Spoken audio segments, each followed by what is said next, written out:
For decades, the story of the Whispering House has been a cornerstone of horror. It's a tale we all know, a trope that's kept us awake at night, watching movies through our fingers. The idea is simple, but it's deeply unsettling.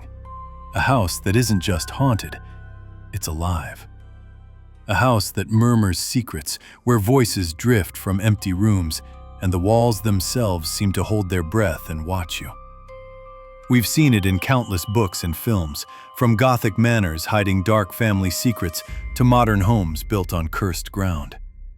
It's a powerful, terrifying legend because it taps into our most primal fear. The idea that the one place we should feel safest is actually a predator waiting for us. But what if I told you that the most terrifying parts of this story aren't fiction at all? What if the blueprint for this entire legend wasn't dreamed up by a writer, but was pulled from a documented historical tragedy? Tonight, we're digging up the real-life haunting that mirrors the fiction. A true story that is far stranger and infinitely more terrifying than any tale ever written. We are going to Mitchell, Indiana, to a beautiful Victorian home on a quiet street.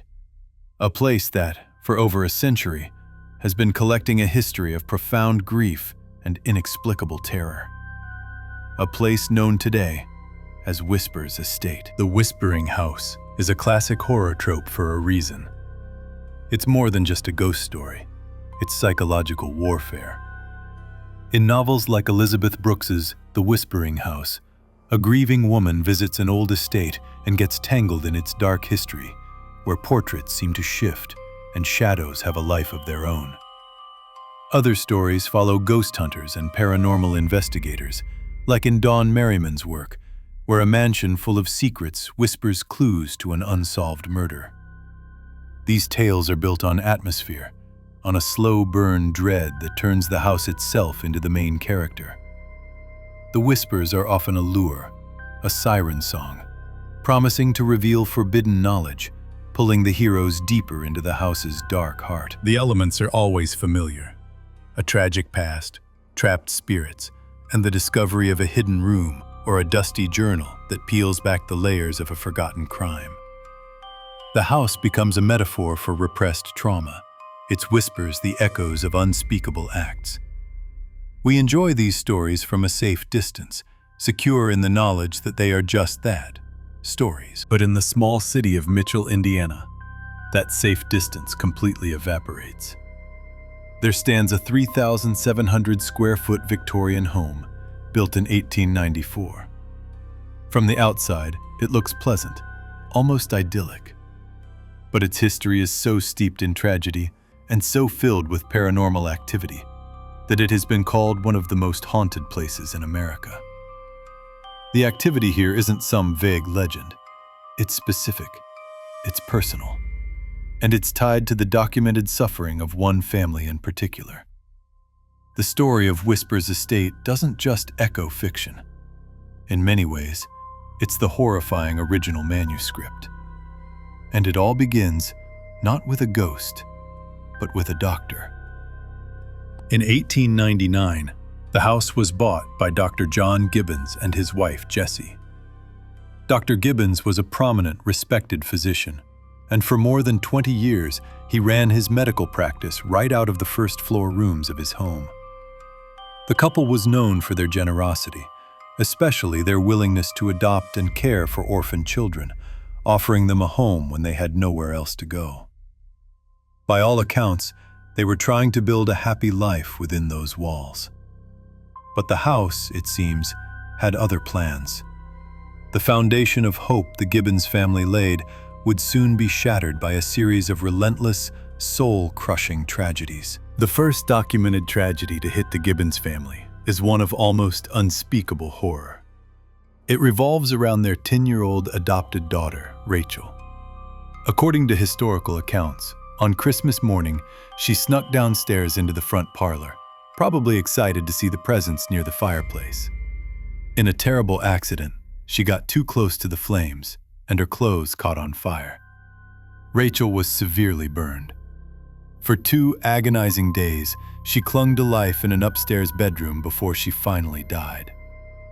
The joy of Christmas was forever replaced by an echo of pain and loss that would stain the house forever. The family was heartbroken, but their suffering was far from over. In a cruel twist of fate, tragedy struck again, this time taking their 10-month-old infant daughter, Elizabeth. She died suddenly in the master bedroom from what was simply called cot death, a cause that was never really determined. The grief was unimaginable. Losing one child is a nightmare. Losing two feels like a curse.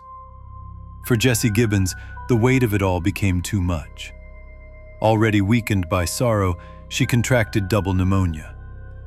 Just 2 weeks after burying her infant daughter, she died in the very same master bedroom. Within just a few years, the once hopeful home of Dr. Gibbons had become a vessel of profound grief. He had lost a daughter in a horrific accident, an infant to a mysterious ailment, and his wife to sickness and sorrow. The house on Warren Street was no longer a home. It was a tomb, holding the memories of everyone he'd lost. Dr. Gibbons kept practicing medicine there for years, but the house's reputation was forever changed. It was now a place defined by death. And the deaths didn't stop with the Gibbons family. Over the years, other residents reportedly met their end within the house's walls. One man is said to have died in the upstairs bathroom in the 1960s. Another story tells of a young boy who died after mysteriously falling down the grand front staircase. It's as if the first tragedies created a kind of spiritual gravity, a darkness that just kept attracting more sorrow. Some psychics and paranormal investigators who have studied the property even theorize that the grounds themselves are tainted, suggesting a portal or vortex runs through the house, attracting spirits and death. This dark history is compounded by the nature of Dr. Gibbons's work. As a doctor operating from home in the early 20th century, it's a certainty that patients died there. But local lore suggests something more unsettling. Rumors have circulated for years about the doctor's practices, with some psychics claiming to have identified at least 4 unmarked graves in the backyard. Even more disturbing are claims of a pit grave, a place where the doctor allegedly disposed of amputated limbs, organs, and even aborted fetuses from his procedures. While these claims are part of the house's legend, not substantiated fact, they paint a deeply unsettling picture, that the ground itself is saturated with the remnants of pain and death. The house wasn't just haunted by its memories, it was built on top of them. For many years, the house on Warren Street was just a place with a sad history. It was rented out as a duplex, and while some tenants later remembered odd things, like covers being pulled off them at night, or the sound of a baby crying when no baby was there, most of the activity was dismissed or went unnoticed. That all changed in 2006. The house, which had been empty for a few years, was bought by a new owner who planned to renovate it into a bed and breakfast. As workers began the restoration, the house seemed to wake up. They started hearing things, faint, disembodied whispers that seemed to drift from empty rooms and hallways.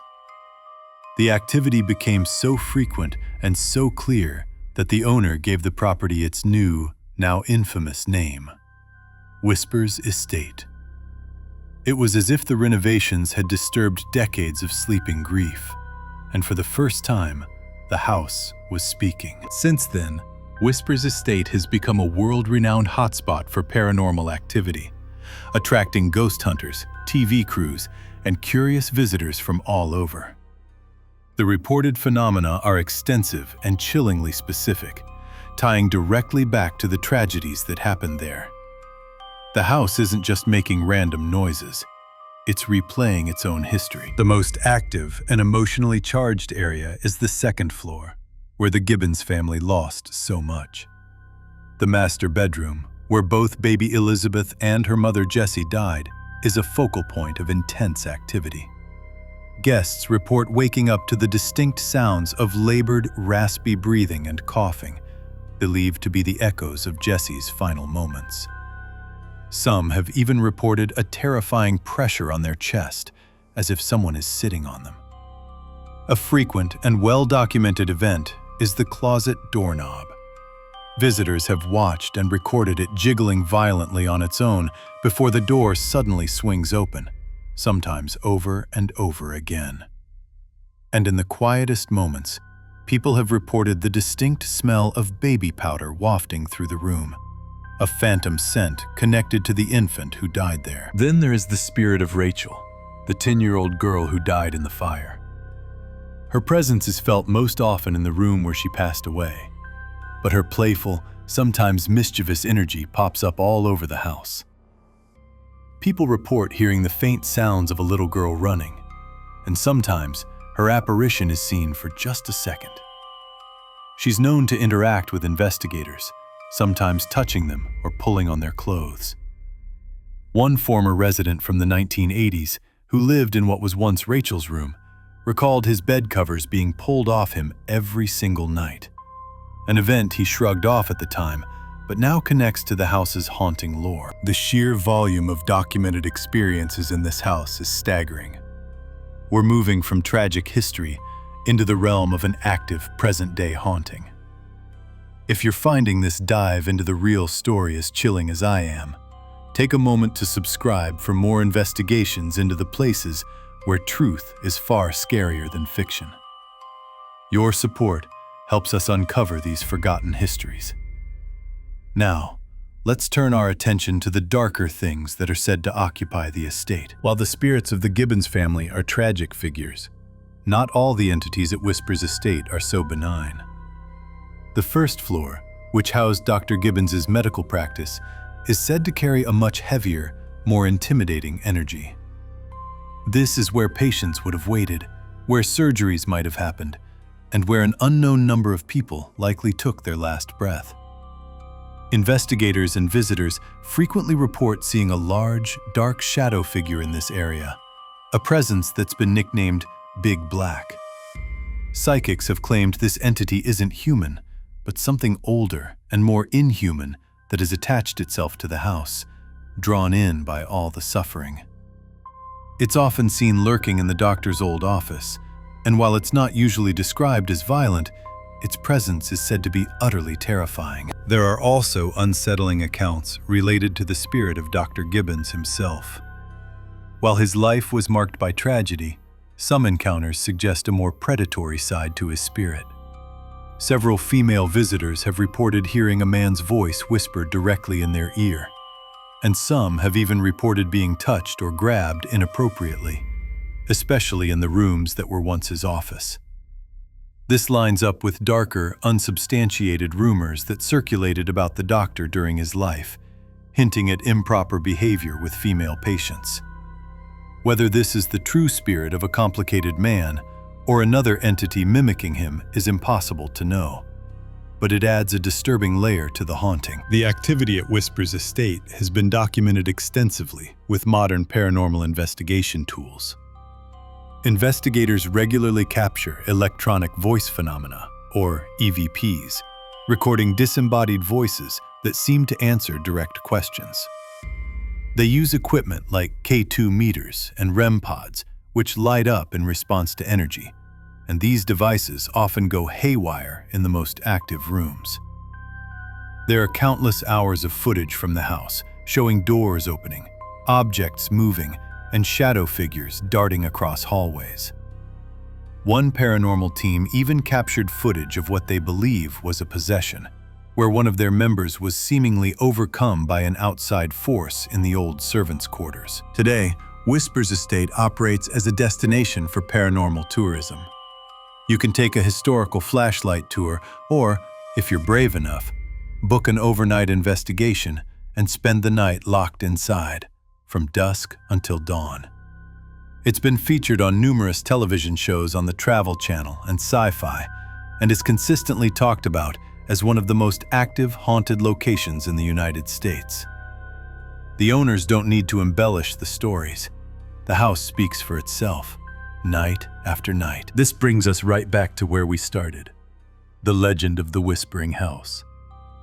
When you compare the fictional trope to the documented reality of Whispers estate, the parallels are undeniable.